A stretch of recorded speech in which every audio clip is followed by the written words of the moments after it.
तो आज हम पढ़ने वाले हैं क्लास 10 सिविक्स का चैप्टर नंबर फर्स्ट, जिसका नाम है पावर शेयरिंग। और एनिमेशन के साथ इस तरह से पढ़ने वाले हैं कि इसके बाद आपको कोई और वीडियो या नोट्स देखने की कोई ज़रूरत नहीं पड़ेगी, क्योंकि इस वीडियो में हम इस चैप्टर के नोट्स के साथ साथ इम्पोर्टेंट क्वेश्चन भी देखेंगे। जैसा कि हमने क्लास 9 में पढ़ा था कि डेमोक्रेसी में पावर किसी एक ऑर्गन के पास नहीं होती, पावर को लेजिस्लेचर, एग्जीक्यूटिव और जुडिशरी के बीच शेयर किया जाता है। तो इस चैप्टर में हम पढ़ेंगे कि पावर शेयरिंग करना क्यों ज़रूरी है, पावर को डेमोक्रेसी के अंदर कैसे डिवाइड किया जाता है और क्या होगा यदि पावर को शेयर नहीं किया जाएगा। और यह सब हम समझने वाले हैं बेल्जियम और श्रीलंका की स्टोरी से। So without wasting your time, चलिए शुरू करते हैं। तो सबसे पहले हम शुरुआत करते हैं बेल्जियम की स्टोरी से। तो यह है बेल्जियम।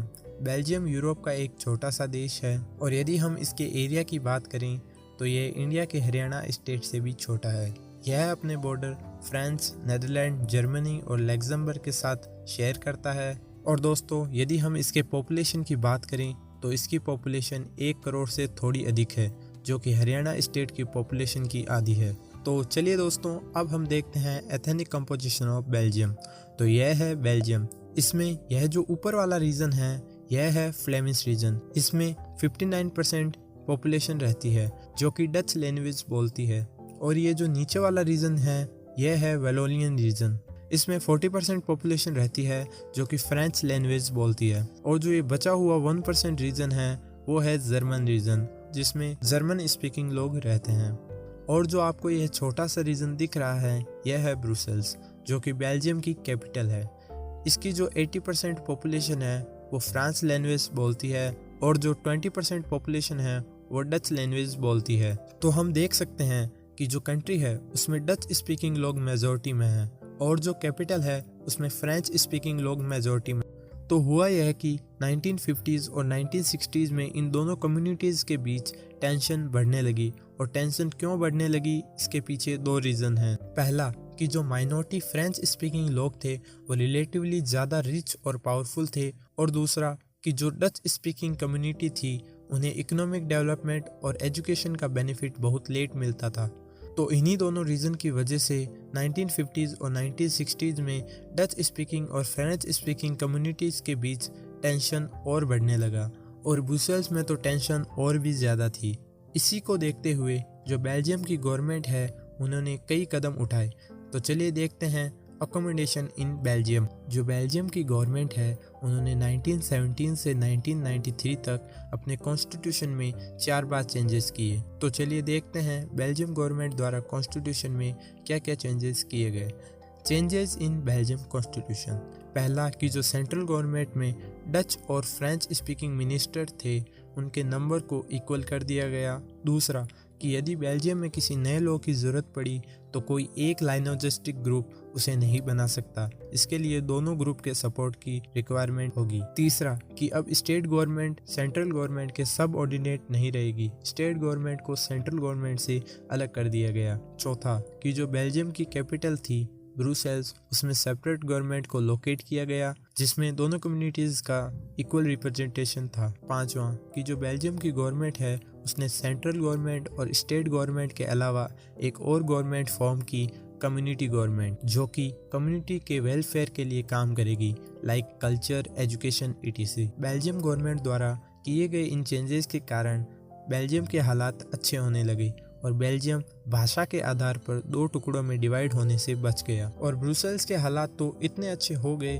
कि जब यूरोपियन कंट्रीज यूरोपियन यूनियन बना रही थी तो ब्रुसेल्स को उसका हेडक्वार्टर चुना गया। तो यह तो हो गई बेल्जियम की बात, जिसमें गवर्नमेंट की समझदारी की वजह से एक बड़ा कॉन्फ्लिक्ट होने से बच गया।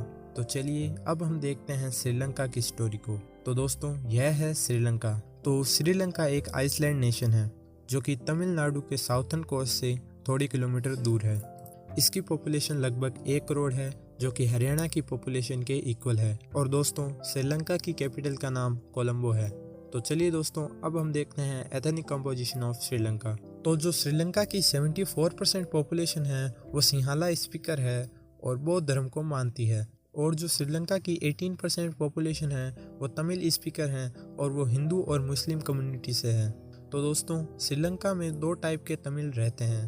पहला तमिल नेटिव्स जो कि श्रीलंका के मूल निवासी हैं, और दूसरा इंडियन तमिल्स जो कि मूल निवासी तो इंडिया के हैं लेकिन बहुत सालों पहले टी वर्कर के रूप में वो श्रीलंका आए थे। और जो श्रीलंका की 7% पॉपुलेशन है वो क्रिश्चियन है और वो सिंहाला और तमिल दोनों लैंग्वेज बोलते हैं। तो यहाँ हम क्लियरली देख सकते हैं कि जो सिंहाला स्पीकर है वो मेजॉरिटी में है और जो तमिल स्पीकर हैं वो माइनॉरिटी में है। तो चलिए अब हम देखते हैं मेजॉरिटीनिज्म इन श्रीलंका। दोस्तों, जब 1948 में श्रीलंका को इंडिपेंडेंस मिला तो सिंहाला कम्युनिटीज ने मेजॉरिटी में होने के कारण अपना डोमिनेंस गवर्नमेंट के ऊपर सिक्योर कर लिया। तो चलिए अब हम देखते हैं कि श्रीलंकन गवर्नमेंट ने सिंहलास को फेवर कैसे किया। गवर्नमेंट ने 1956 में एक लॉ पास किया जिसमें सिंहाला को श्रीलंका की ऑफिशियल लैंग्वेज घोषित कर दिया गया। दूसरा कि जो गवर्नमेंट ने ऐसी पॉलिसीज़ को फॉलो किया जो गवर्नमेंट जॉब्स और एडमिशन के लिए सिंहलास को फेवर करती थी। और तो और गवर्नमेंट ने एक ऐसा कॉन्स्टिट्यूशन स्टेपुलेट किया जो बुद्धिज्म को प्रोटेक्ट और प्रमोट करे। अब जो तमिल्स थे उन्हें लगा कि गवर्नमेंट और मेजॉरिटी पार्टीज उनके लैंग्वेज, रिलीजन और कल्चर के बारे में केयर नहीं करती है, और उन्हें लगा कि गवर्नमेंट और कॉन्स्टिट्यूशन उनके फंडामेंटल राइट को प्रोटेक्ट नहीं कर रही है, जैसे कि राइट टू इक्वलिटी। तो चलिए अब हम देखते हैं कि तमिल्स ने श्रीलंका की गवर्नमेंट के अगेंस्ट में क्या किया। जो तमिल्स थे उन्होंने अपनी ओन पॉलिटिकल पार्टीज बनाना शुरू कर दिया और वो श्रीलंकन गवर्नमेंट से डिमांड करने लगे कि जो तमिल लैंग्वेज है उसको भी श्रीलंका की ऑफिशियल लैंग्वेज डिक्लेयर कर दिया जाए। दूसरा कि जो उनका तमिल रीजन है उसमें उनके लिए सेपरेट गवर्नमेंट फॉर्म की जाए और जो तमिल पीपल हैं उनको भी इक्वल अपॉर्चुनिटीज़ मिले जैसे कि सिंहलास को मिलती है।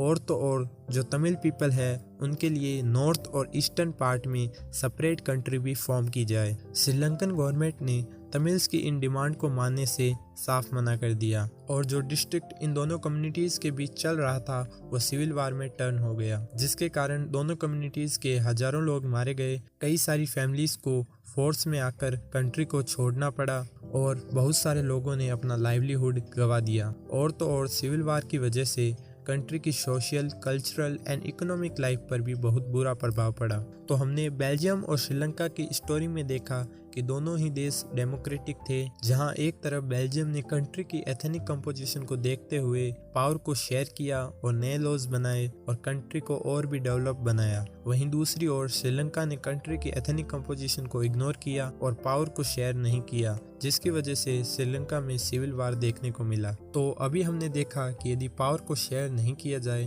तो क्या होता है। तो चलिए दोस्तों, अब हम देखते हैं पावर शेयरिंग करना क्यों ज़रूरी है। पहला प्रूडेंटियल रीज़न है जो कि बेटर आउटकम पर जोर देता है। तो हम कह सकते हैं कि पावर शेयरिंग अच्छी है क्योंकि वो किसी भी दो सोशल ग्रुप के बीच कॉन्फ्लिक्ट की पॉसिबिलिटीज़ को रिड्यूस करता है। और दूसरा है मॉरल रीज़न जो कि पावर शेयरिंग को और भी वैल्यूएबल बनाता है। तो इसमें हम कह सकते हैं कि जो पावर शेयरिंग है वो डेमोक्रेसी की स्पिरिट है। तो यहाँ पर कुछ बच्चे बोलेंगे कि भैया स्पिरिट का मतलब तो आत्मा होता है, तो क्या पावर शेयरिंग डेमोक्रेसी की भटकती आत्मा है? तो यहाँ स्पिरिट का मतलब आत्मा से नहीं है, इसका मतलब है पावर शेयरिंग के बिना डेमोक्रेसी इनकम्प्लीट है। तो चलिए दोस्तों, अब हम बढ़ते हैं इस चैप्टर के लास्ट टॉपिक की ओर, फॉर्म्स ऑफ पावर शेयरिंग।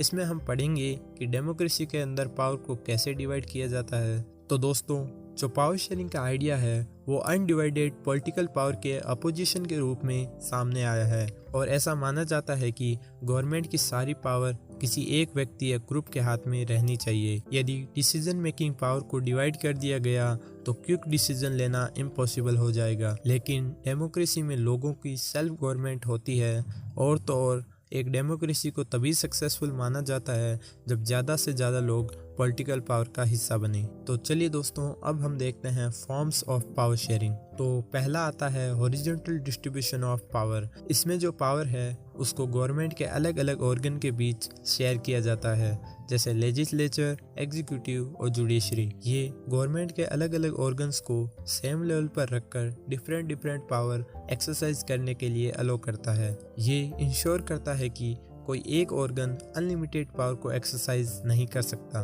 तो इसके बाद आता है हमारा vertical distribution of government power sharing. इसमें जो गवर्नमेंट है उसे लेवल में डिवाइड किया जाता है, जैसे सेंट्रल गवर्नमेंट, स्टेट गवर्नमेंट और लोकल गवर्नमेंट। इसमें जो सेंट्रल गवर्नमेंट होता है वो टॉप पर होता है और पूरी कंट्री को गवर्न करता है, और जो स्टेट गवर्नमेंट है वो एक स्टेट को गवर्न करता है, और जो लोकल गवर्नमेंट है वो केवल हमें इंडिया में ही देखने को मिलता है, जिसमें पंचायती राज और म्यूनिसिपैलिटीज आती है। वर्टिकल डिस्ट्रीब्यूशन ऑफ पावर को फेडरल गवर्नमेंट भी कहा जाता है। तो अब हम देखते हैं power sharing among different social group. Power को अलग अलग रिलीजन और लैंग्वेजिस्टिक ग्रुप में भी शेयर किया जाता है, जैसे कम्युनिटी गवर्नमेंट इन बेल्जियम, दूसरा reserve constituencies in India for women and weaker section like OBC and SC/ST। तो चलिए दोस्तों, अब हम बढ़ते हैं इस चैप्टर के लास्ट पार्ट की ओर, power sharing among different political parties and pressure groups. तो दोस्तों,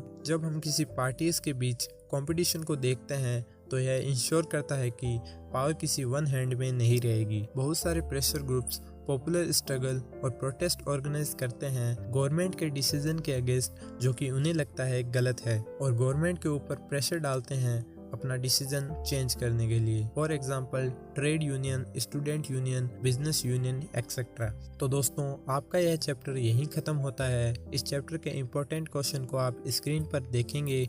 वीडियो का स्क्रीनशॉट ले लेना या वीडियो को पॉज करके कहीं लिख लेना। बहुत ही इंपॉर्टेंट क्वेश्चन है, एग्जाम में डायरेक्ट भी आ सकते हैं। तो आज की इस वीडियो में बस इतना ही। आप चाहें तो इस वीडियो को लाइक कर सकते हैं, चैनल को सब्सक्राइब कर सकते हैं। Take care, bye bye.